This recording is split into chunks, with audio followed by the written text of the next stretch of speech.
Hello, everyone. My name is Lucretia, and I, along with my colleague Olivia, will be presenting this webinar about finding flow. This session will be broken down into three sections.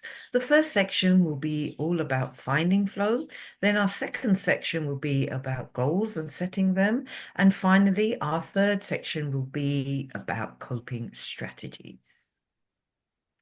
So what do we mean by finding flow? Finding flow is a healthy and natural way for us to practice and improve self-regulation on both a physical and a mental level.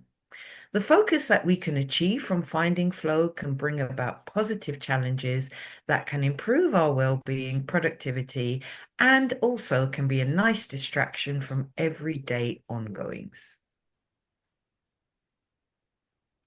So, what do we mean about finding flow? Finding flow or being in the zone is a process that can be so absorbing, engaging, and enjoyable in an activity that you can put your full attention into. Sometimes we do need a distraction, and doing something you are good at can help you find your flow, and it may increase your happiness. So, to get yourself started, think of an activity that you enjoy doing. Examples of this could be gardening, dancing, cooking, going to the gym, reading, writing, whatever you enjoy to do. Once you have chosen your activity, it might be helpful to create a clear goal or endpoint, something to give you something to work towards. Additionally, your chosen activity can provide the opportunity for immediate feedback, both from yourself and from other people, so you know how well you are doing. Try to pick a balance where you can between your skills and level of challenge that the task presents. Not so easy that it's boring, but not so hard that you feel discouraged.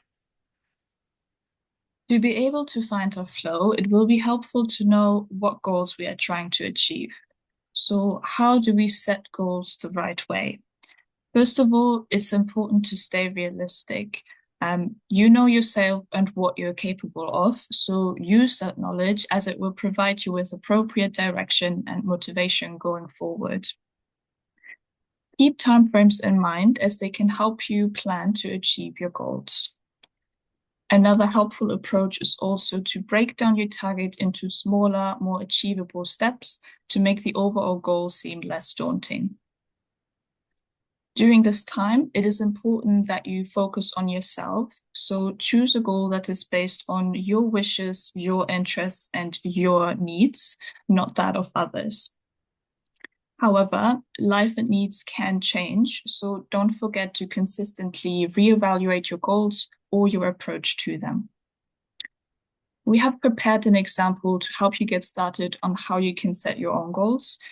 In this case, we want to read 12 books in a year.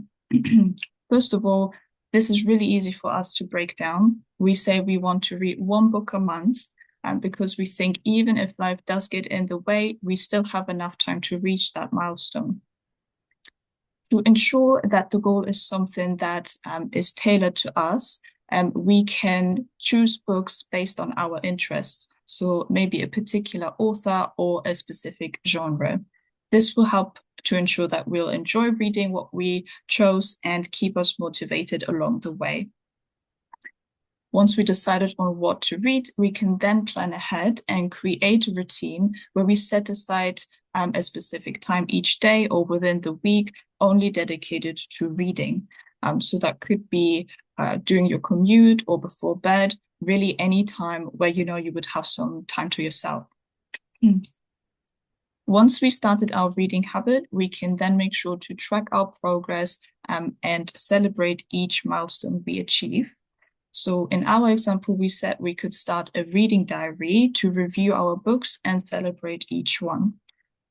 We hope that this example was clear and helped you to visualize how you can set your own goals to find your flow. So, what about coping strategies? Generally speaking, a coping strategy is a technique that we use to manage stress, anxiety, or negative emotions. So even if the chosen technique is unhealthy or even harmful, they are part of the process that can help us cope. Often coping strategies can be helpful. However, if we notice that they become compulsive or repetitive, it may be an indication that we are just using this to stop feeling any emotional pain rather than actively coping with the negative emotion. If we do notice that these strategies start to affect other areas of our life negatively, such as work, health, or our relationships, it can stop feeling like a useful or safe way of coping. Helpful metaphor for this is the stress bucket. It represents our lives, and the liquid shows all the different stresses that we may deal with, such as ill health, housing, relationship issues, whatever it may be. On the left side, you can see examples of healthy coping strategies, so things like meditation or exercising. These activities can help to relieve stress long term and help us to actually empty the stress bucket. On the right side, we see examples of rather unhealthy coping strategies, so things like binge eating or alcohol. While they may provide us with some short-term relief, they are more than likely going to add more stress into our life later on through, for example, ill health, and won't actually empty our stress bucket. We hope that this shows the importance of implementing healthy coping techniques into your life.